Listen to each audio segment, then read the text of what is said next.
Hi, this is Vamshi Dande from JVS IT. Basic computer. Basic computer అంటే it is an electronic device. బేసిక్గా అదొక electronic డివైస్కి సంబంధించింది కాబట్టి computers parts అనేవి మనం యూజ్ చేస్తాం. Computer can accept the data and remove the data. అంటే computer ఏం చేసింది, డేటాని యాక్సెప్ట్ చేసింది, అలాగే డిలీట్ చేసుకుంది. యాక్సెప్ట్ చేస్తుంది. నేను ఒక ఫోల్డర్ క్రియేట్ చేసి అంటే ఏమైంది, యాక్సెప్ట్ చేస్తున్నట్టే కదా, దాన్ని మళ్ళీ డిలీట్ చేసుకోవచ్చు. అందుకనే computer can accept the data and delete the data. ఎన్ని టైప్స్ ఆఫ్ డివైజెస్ ఉన్నాయి? 3 types of devices ఉన్నాయి. Input devices, output devices, network devices. సరే, ఇన్పుట్ డివైజెస్ లో ఏమేమి ఉంటాయి? స్కానర్స్ ఉంటాయి, కీబోర్డ్స్ ఉంటాయి, మౌస్ ఉంటుంది, మైక్రోఫోన్స్ ఉంటాయి. ఇవన్నీ ఏంటి, ఆల్రెడీ ఇన్పుట్ గా మనం ఇస్తున్నదే. ఇవన్నీ దానికి అటాచ్ చేస్తేనే అది పనిచేసింది. ఇప్పుడు కీబోర్డ్ ఉంది, దానికి మనం ఇస్తున్నాం అంటే మేజర్ గా మనం యూజ్ చేసేది ఏంటి, కీబోర్డ్, మౌస్. దాంతో ఆపరేటింగ్ చేయబట్టే మనం దానికి డేటాని ఇస్తున్నాము, అక్కడి నుంచి మళ్ళీ డేటాని తీసుకుంటున్నాము. ఈ స్కానర్స్, మైక్రోఫోన్స్ ఎప్పుడో రేర్ గా యూజ్ చేస్తున్నాం, కానీ ఎక్కువగా మనం 99% యూజ్ చేసేది keyboard and mouse. We have number of input devices, but major is keyboard and mouse. సరే, కీబోర్డ్ అంటే ఏంటి? The standard computer keyboard typically contain 104 keys. మొత్తం ఎన్ని కీస్ ఉంటాయి? 104 keys ఉంటాయి for inputting character sets including alphabets, numbers, symbols and functions. Okay, ఇది రాసుకోండి. Keyboard అంటే కీబోర్డ్లో ఎన్ని కీస్ ఉంటాయి? 104 కీస్ ఉంటాయి. అండ్ అలాగే దాంట్లో ఏమేమి ఉంటాయి? Alphabets, numbers, functions, symbols. ఈ సింబల్స్ ని, functions is nothing but functional keys అంటారు. సింబల్స్ మనకి స్పెషల్ క్యారెక్టర్స్ అంటారు. Numbers numerical keys, alphabets alphabet keys. Keyboard structure ఎలా ఉంది? కీబోర్డ్ స్ట్రక్చర్ లోకి వచ్చేసరికి మనకి ఎస్కేప్ కీ అంటారు, number keys, tab key, caps lock key, shift key, control key. ఇవి మళ్ళీ ఫంక్షనల్ కీ. మీరు జనరల్గా కీబోర్డ్ మీద టైప్ చేసుకొని వెళ్తున్నారే కానీ ఏ కీ దేనికి యూజ్ అవుతున్నారో తెలియదు. ఓకే, ఇక్కడ కంట్రోల్ కీ అనేది ఇక్కడ ఉండేది, షిఫ్ట్ కీ అనేది ఇక్కడ ఉండేది, క్యాప్స్ లాక్స్ అన్ని క్యాప్లెటర్స్ కావాలంటే క్యాప్స్ లాక్ ఇక్కడ ఉంటాయి, ట్యాబ్ కీ అంటే ఇక్కడ ఉండేది, అలాగే పేజ్ అప్ కీస్ ఇక్కడ ఉంటాయి. సపోజ్ నేను ఒక నోట్ ప్యాడ్ తీసుకున్నాను. ఓకే, ఈ నోట్ ప్యాడ్ లోకి వచ్చి నేను టైప్ చేయాలనుకుంటున్నాను. ఇక్కడ ఇందులోకి వచ్చేసరికి నా దగ్గర ఉన్న కీబోర్డ్ లో ఉన్న ఏ లెటర్ ప్రెస్ చేశాను, BCDEF అన్ని ర్యాండమ్ గా ఉంటాయి లెటర్స్, స్ట్రైట్ గా ఉండవు కదా కీబోర్డ్ లో, అవి ర్యాండమ్ గా ఉంటాయి. కాబట్టి ఇక్కడ నేను ABCDF అని టైప్ చేశాను. బట్ నాకు ఇక్కడ క్యాప్ లెటర్స్ కావాలి. క్యాప్ లెటర్స్ కావాలంటే ఇక్కడ క్యాప్స్ లాక్ ఉంది కదా, ఈ బటన్. ఇక్కడ నాకున్న కీబోర్డ్ లో కూడా క్యాప్స్ లాక్ ఆన్ చేశాను. ఇప్పుడు ప్రెస్ చేయండి, ABCDEF. క్యాప్ లెటర్స్ వస్తున్నాయా? మరి షిఫ్ట్ కి ఎందుకు యూజ్ చేస్తారు సార్? షిఫ్ట్ కి ఎందుకు యూజ్ చేస్తారు అంటే in case caps lock on చేయకపోయినా షిఫ్ట్ పట్టుకొని ఏ అంటే క్యాప్ లెటర్స్ వచ్చింది, షిఫ్ట్ అంటే B అంటే క్యాప్ లెటర్ వచ్చింది, షిఫ్ట్ పట్టుకొని C అంటే క్యాప్ లెటర్ వచ్చింది. ఇన్ కేస్ షిఫ్ట్ వదిలేస్తే D ప్రెస్ చేశాను ఏమైంది, స్మాల్ లెటర్స్ వస్తాయి. కాబట్టి షిఫ్ట్ కీ అందుకు యూజ్ చేస్తారు. అలా ఒక్కొక్క కీ దాని యొక్క సందర్భాన్ని బట్టి యూజ్ చేస్తాం, దాని యొక్క టైం సిచ్యువేషన్స్ బట్టి మనం యూజ్ చేస్తాం. ఫ్రెండ్స్, మీకు ఇది అర్థమైంది కదా. అలాగే న్యూమరికల్ కీస్ అంటే న్యూమరికల్ కీస్ ఉంటాయి ఇక్కడ. మరి స్పెషల్ క్యారెక్టర్స్ అంటే ఏంటి? మీరు కీబోర్డ్ మీద చూస్తే గమనిస్తే పైన ఇక్కడ చూసారా, ఎక్స్క్లమేటరీ, ఇన్వర్టెడ్ కామాస్, పైన డాలర్ సింబల్, పర్సంటేజెస్ ఇక్కడ ఉన్నాయి చూసారా.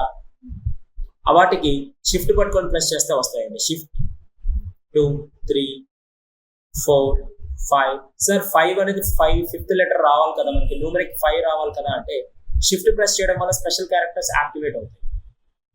షిఫ్ట్ పట్టుకుంటే స్పెషల్ క్యారెక్టర్స్ యాక్టివేట్ అవుతాయి. షిఫ్ట్ పట్టుకొని 6 ప్రెస్ చేయి, 7 అండ్ సింబల్, 8, 9 అండ్ 0.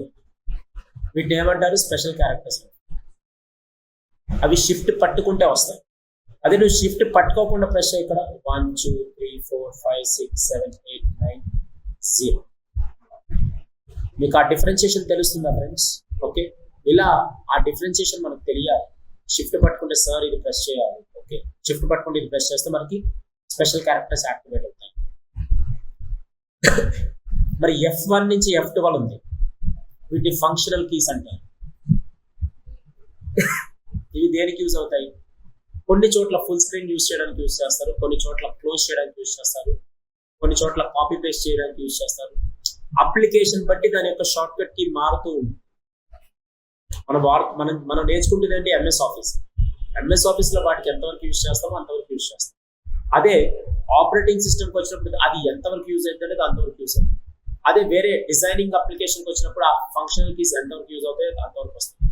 సాఫ్ట్వేర్ బట్టి, ఆపరేటింగ్ సిస్టమ్ బట్టి ఆ ఫంక్షనల్ కీస్ అనేవి అంటే యూజ్ చేయడం అనేది కూడా చేంజ్ అవుతూ ఉంటుంది. అది మనం వెళ్ళే కొద్ది చూడు. అండ్ ప్రతి దగ్గర ఇక్కడ స్పేస్ బార్ ఉంది, చూసారా? ఇక్కడ 2 ఉంటాయండి. కంట్రోల్ కి ఇక్కడ ఉండిద్ది, ఇక్కడ ఉంది. షిఫ్ట్ కి ఇక్కడ ఉండిద్ది, ఇక్కడ ఉంది. ఓకేనా? కొన్ని చోట్ల కీబోర్డ్ ఇక్కడ ఉండిద్ది. కీబోర్డ్ ఇప్పుడు ఎక్కడ ఉంది? న్యూమరికల్ కీస్ ఎక్కడ ఉన్నాయి? ఇక్కడ ఉన్నాయి. కొన్ని చోట్ల న్యూమరికల్ ప్యాడ్ ఇక్కడ ఉండిద్ది, అంటే ఇక్కడ ఉండిద్ది. గమనిస్తున్నారా? ఇది మనకి ఎస్కేప్ కీస్ ఉంటాయి. ఇందులోకి వచ్చేసరికి కంట్రోల్ కీస్ ఉంటాయి. ఇవి నావిగేషన్ కీస్. నావిగేషన్స్ అంటే యారో కీస్ ని మనకి 4 యారోస్ ఉంటాయి, లెఫ్ట్, రైట్, అప్, డౌన్. ఇవి నావిగేషన్ కీస్ అంటారు. ఈ పదాలు తెలియాలి. ఈ పదాలు తెలిస్తే ఇవి ఆల్ఫాబెట్ కీస్ అని, ఇవి న్యూమరికల్ కీస్ అని తెలుసు. మరి these 104 keys are divided into different categories. Different categories తో డివైడ్ చేశారు వాటిని. ఒకటి న్యూమరికల్ కీస్ అని, 2 ఫంక్షనల్ కీస్ అని, alphabet keys, special character keys, space bar, enter keys, control keys, alt keys, Windows keys, escape keys, caps lock, shift keys, delete keys, arrow keys, navigation keys. Different keys have a different arrangement. ప్రతి ఒక్క కీకి ఏముంది?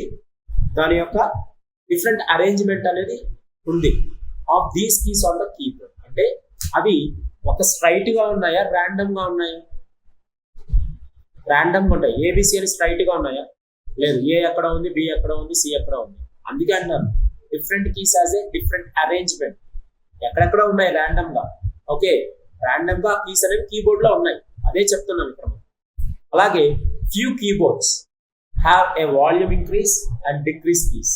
అంటే కొన్ని keyboard లో ఏముంటాయంటే volume, మీరు ఏదైనా song కానీ music కానీ ప్లే చేసుకుంటారు, అది అక్కడే మీరు ప్రెస్ చేస్తే సౌండ్ అనేది పెంచుకోవచ్చు, తగ్గించుకోవచ్చు. అవి మల్టీమీడియా కీబోర్డ్స్ అంటారు. వాటిని ఏమంటారు? మల్టీమీడియా కీబోర్డ్స్ కి మనకి వాల్యూమ్ బటన్స్ పైన ఇస్తాయి, వాల్యూమ్ బటన్స్ పైన కింద ఉంటాయి. Is it clear? అర్థమైంది కదా?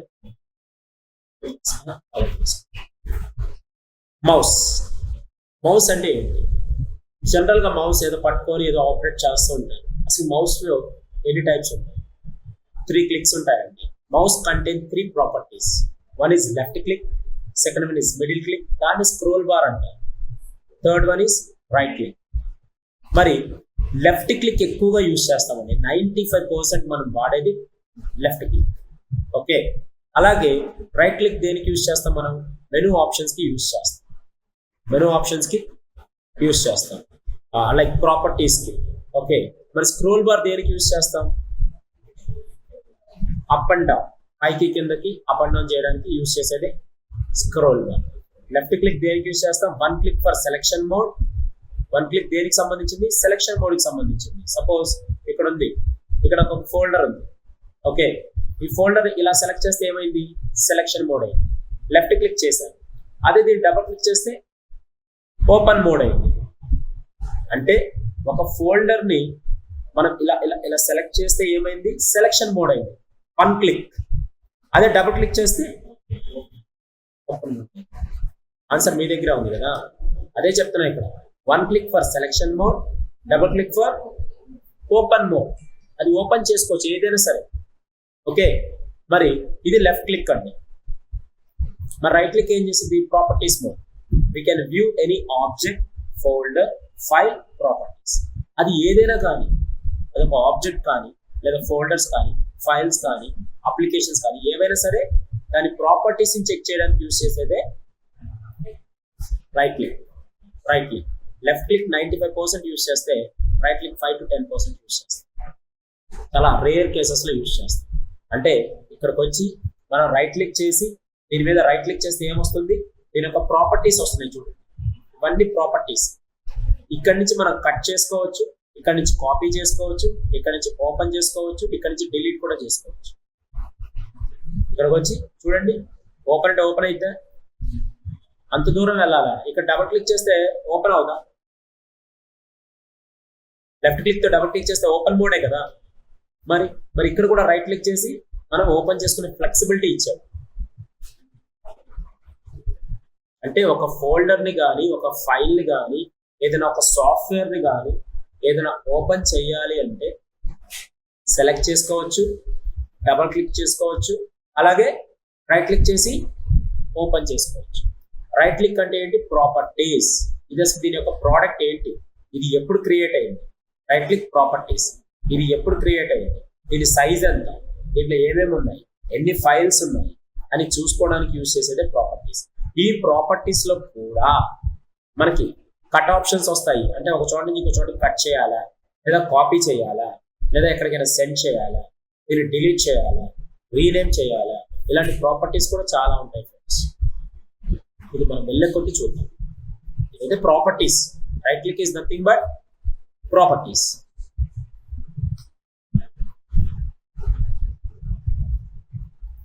ఓకే, మరి ఇక్కడికి వచ్చేసరికి ఇంకేముంది మనకి? ఇక్కడ ఏముంది? ఇక్కడ మిడిల్ క్లిక్ అంటే స్క్రోల్ బార్. మిడిల్ క్లిక్ దేనికి యూజ్ చేస్తాం? స్క్రోల్ బార్ ఉండిద్ది. స్క్రోల్ బార్ దేనికి యూజ్ అయింది? A horizontal scroll bar enable the user to scroll the content of a window. అంటే ఒక విండోకి మనం పైకి కిందకి కంటెంట్ ని మూవ్ చేసుకోవచ్చు. అలాగే లెఫ్ట్ అండ్ రైట్, లెఫ్ట్ కి రైట్ కి మూవ్ చేసుకోవచ్చు. అలాగే scroll bar enable the user to scroll the content up and down. దీన్ని ఎలాగైనా తీసుకోవచ్చు. ఇదే కదా స్క్రోల్ బార్. చూడండి, నా దగ్గర ఉన్న స్క్రోల్ బార్, మౌస్ లో ఉన్న స్క్రోల్ బార్ ని యూజ్ చేస్తున్నాను. దీన్ని పట్టుకోకుండా మూవ్ చేస్తాను. ఇది పట్టుకుంటే లెఫ్ట్ క్లిక్ తో మనం మూవ్ చేసుకోవచ్చు, కానీ నేను పట్టుకోకుండా ఓన్లీ స్క్రోల్ బార్ తో మూవ్ చేస్తాను. అంటే మధ్యలో ఆ scroll bar, middle click. Okay, దీన్ని స్క్రోల్ బార్ యూజ్ చేసుకోవడం ఉంటాయి. అలాగే ఏదైనా డేటా కంటెంట్ తీసుకోండి. ఇక్కడ కంటెంట్ తీసుకుంటే ఇక్కడ కంటెంట్ లో కూడా స్క్రోల్ చేస్తున్నాను. నేను స్క్రోల్ చేస్తున్నాను లేదా పైకి కిందకి, దాన్ని స్క్రోల్ బార్ అంటారు. Okay, is it clear mouse? ఇందులోకి వచ్చేసరికి అవుట్పుట్ డివైసెస్. ఇప్పటిదాకా మనం ఇన్పుట్ డివైసెస్ చూసాం కదా, మౌస్, కీబోర్డ్. అలాగే మన అవుట్పుట్ డివైసెస్ కూడా ఉంటాయి కదా, దాన్ని సిపియు మానిటర్ అనే ఉంటుంది. CPU central processing unit. In CPU the major part is mother board. మనకి మేజర్ గా ఉండేది ఏంటి? ఒక కంప్యూటర్ లో మనం లోడ్ చేయాలంటే ఏమవుతుంది?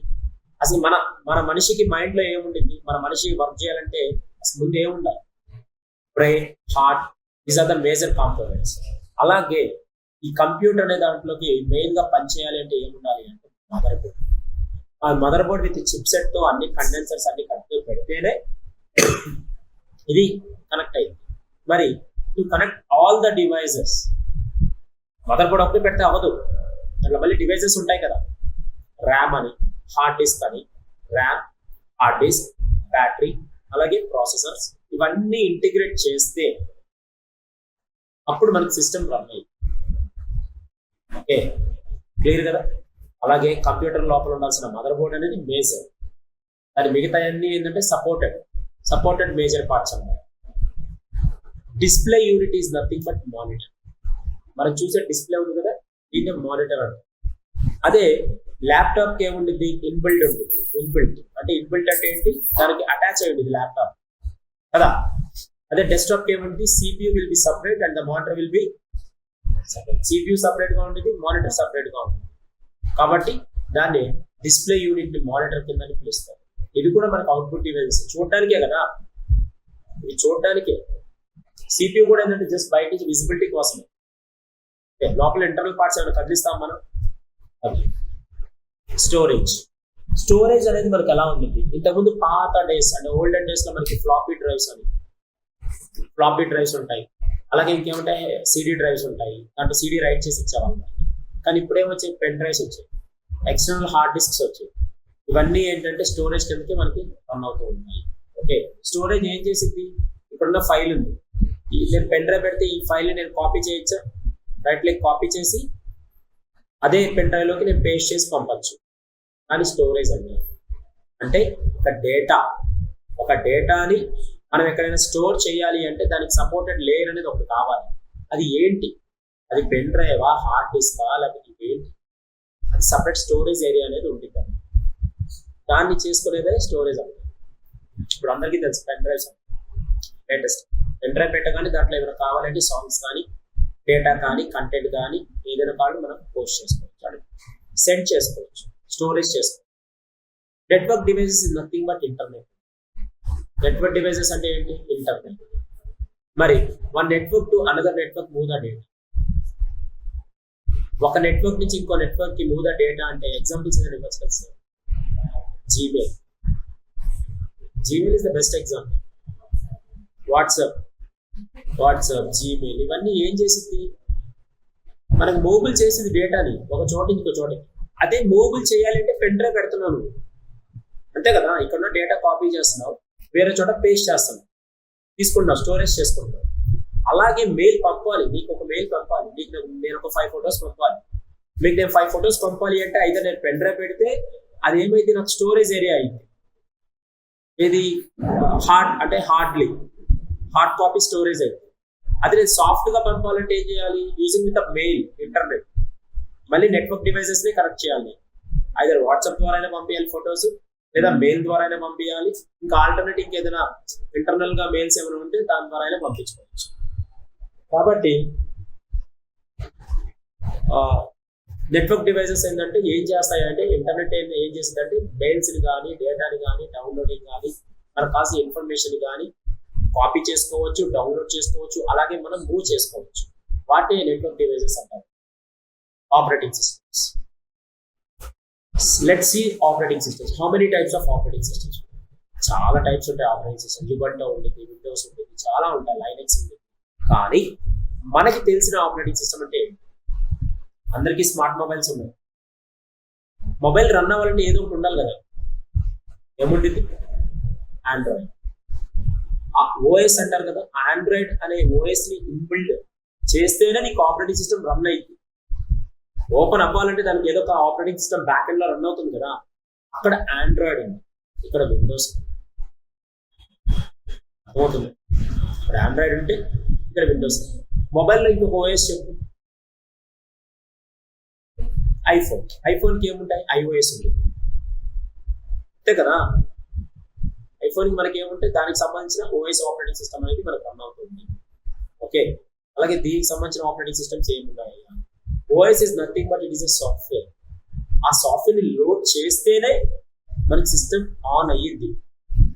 The OS loading into the RAM అంటే ఆపరేటింగ్ సిస్టమ్ దేని మీద రన్ అవుతుంది, లోడ్ అవుతుంది, ర్యామ్ మీద లోడ్ అవుతుంది. అప్పుడు 2 టైప్స్ ఆఫ్ బూటింగ్స్ ఉంటాయి. One is cool, one is warm. Cool ఎప్పుడు ఉండిద్ది, సిస్టమ్ ఆగిపోయినప్పుడు కూల్ ఉండిద్ది. సిస్టమ్ ఎప్పుడు వామ్ అయింది, సిస్టమ్ రన్ అవుతున్నప్పుడు వామ్ అయింది. అర్థమవుతుందా? సిస్టమ్ షట్ డౌన్ చేస్తాం అనుకో, పడుకుంది అనుకో, కూల్ ఉండిద్ది. అది మళ్ళీ లేచి రన్ చేస్తుంది అనుకో, రన్ అవుతుంది అనుకో, సిస్టమ్ వామ్. ఇప్పుడు మీరు నిద్రపోతున్నారండి, లెగవగానే వర్క్ స్టార్ట్ చేస్తాం మనం. అట్లీస్ట్ మనం లేచి ఒక 5 minutes 10 minutes మన బాడీ మనకి ఏం చేసింది అంటే మైండ్ చెప్పింది, బ్రెయిన్ ఓకే లేచేయాలి. మనం కూడా కొద్దిగా యాక్టివేట్ అవ్వడానికి టైం పట్టింది. అలాగే ఇప్పుడు ప్రింటర్ ఉంది, సిస్టమ్ కనెక్ట్ చేశాను, వెంటనే ప్రింట్ అయితే సిస్టమ్ ప్రింటర్ ఆన్ చేయగానే మనకి ప్రింట్ వచ్చేసింది. అది యాక్చువల్ కొంత వామ్ అవ్వాలి లోపల, ఇది స్టార్ట్ అయితేనే మనకు ప్రింట్ కాపీ అనేది బయటకు వచ్చింది. దాన్ని కూల్, వామ్ అని 2 విధాలుగా పిలుస్తాం. Now you got it guys. అలాగే ఆపరేటింగ్ సిస్టమ్స్ ఏముంటాయి ఫ్రెండ్స్? ఆపరేటింగ్ సిస్టమ్స్ ఏముంటాయి? Windows XP, Windows 2007, Windows 10. Suppose ఇప్పుడు నా విండోసే చూద్దాం, నా ఆపరేటింగ్ సిస్టమ్ ఏముందో చెక్ చేద్దాం.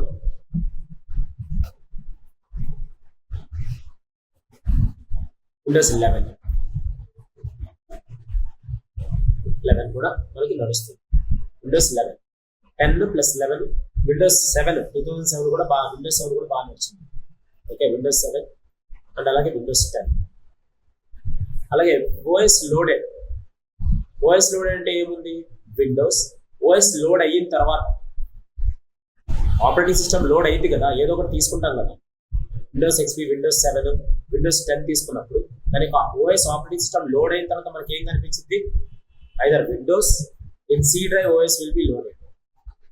విండోస్ లో అంటే ఓఎస్ ఎక్కడ లోడ్ అయింది మనకి ఎప్పుడైనా సరే? సి డ్రైవ్ అనే దాంట్లో లోడ్ అయింది. చూసారా, ఓఎస్ ఆపరేటింగ్ సిస్టమ్ ఎక్కడ లోడ్ అవుతుంది? C drive. డిఫాల్ట్ గా తీసుకునేది సి డ్రైవ్. ఈ మిగతా డి డ్రైవ్ అనేది ఏంటంటే డేటా స్టోరేజ్. ఎక్కడ లోడ్ అయింది? ఓఎస్ సి డ్రైవ్ లోనే లోడ్ అయింది. ఇంకేముంటాయి? ఓఎస్ లోడ్ అయిన తర్వాత మనకి ఏం కనిపిస్తాయి? డెస్క్టాప్ కనిపించింది. ఇంకేం కనిపిస్తాయి? ఐకాన్స్. మరి డిఫాల్ట్ గా ఐకాన్స్ మనకి ఏముంటాయి? My computer, this PC. కొన్ని చోట్ల దీన్ని మై కంప్యూటర్ అని పిలుస్తారు, కొన్ని చోట్ల దీన్ని దిస్ పీసీ.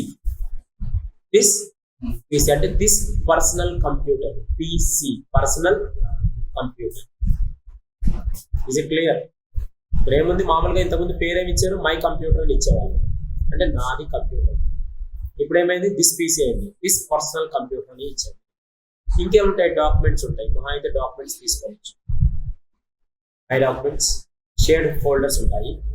అలాగే రీసైకిల్ బిన్ అంటే ఏంటి? Dust bin.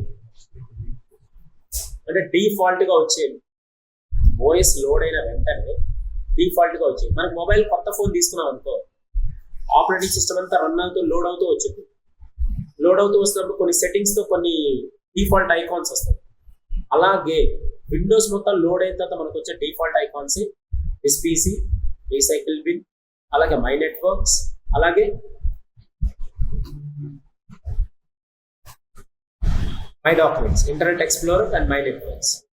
ఇవి కామన్ గా మనకు వస్తుంటాయి. ఓకే, ఇవి మనకున్న default icons. How to open a computer. Computer ఎలా ఓపెన్ చేస్తాం అంటే లైన్ గా వచ్చాయి కదా. ఎలా వచ్చాం? కీబోర్డ్ అండ్ మౌసెస్ రన్ అవుతున్నాయి. దాని తర్వాత కీబోర్డ్ అండ్ మౌసెస్ తర్వాత ఏమొచ్చింది మనకి టాపిక్? అవుట్పుట్ డివైజెస్ వచ్చాయి, ఇన్పుట్ డివైజెస్ వచ్చాయి, కీబోర్డ్స్ వచ్చాయి. అలాగే తర్వాత ఓఎస్ లోడ్ అయింది. ఓఎస్ లోడ్ అయిన తర్వాత సిస్టమ్, ఓఎస్ లోడ్ అయింది, సిస్టమ్ ఓపెన్ అయింది, సిస్టమ్ లోడ్ అయ్యి ఓపెన్ అయింది. ఓకేనా? కంప్యూటర్స్ కి స్టార్ట్ చేయడం, ఆన్ చేయడం, ఆఫ్ చేయడం అలా. పవర్ బటన్ ఉంటుంది, పవర్ బటన్ ఆన్ చేస్తే స్టార్ట్ అయింది. మళ్ళీ క్లోజ్ చేయాలంటే ఇక్కడికి వచ్చి షట్ డౌన్ అనే ఆప్షన్ ఉంటుంది, షట్ డౌన్ చేయొచ్చు. ఇక్కడికి వస్తే మనకి ఇక్కడ షట్ డౌన్ అనే ఆప్షన్స్ ఉంటాయి, షట్ డౌన్ చేసుకోవచ్చు. బేసిక్ ఇవి నేను ఎలా అనేది మనం సెషన్ వైజ్ గా చూద్దాము. ఓకే, ఇప్పుడు ఏంటంటే బేసిక్ గా మీరు టాపిక్ వైజ్ గా రాసుకోవాలి కాబట్టి ఈ టాపిక్ వైజ్ గా రాసుకోవాలి. డౌట్స్ ఉంటే అడగండి, నేను ఈ కీబోర్డ్ అనేది మీకు ఆల్రెడీ అక్కడ వచ్చు కాబట్టి దీన్ని చూసుకోండి సరిపోద్ది. ఈ క్యారెక్టర్స్ రాసుకోండి, మీకు తెలిసింది అసలు ఏమేమి కీస్ ఉంటాయి తెలియడానికి. Okay,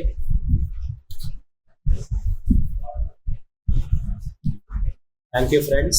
This is Vamshi Dande as a senior graphic and UI UX designer, and please contact 9030 913 and 914, or please visit our institution in Amirpet, friends.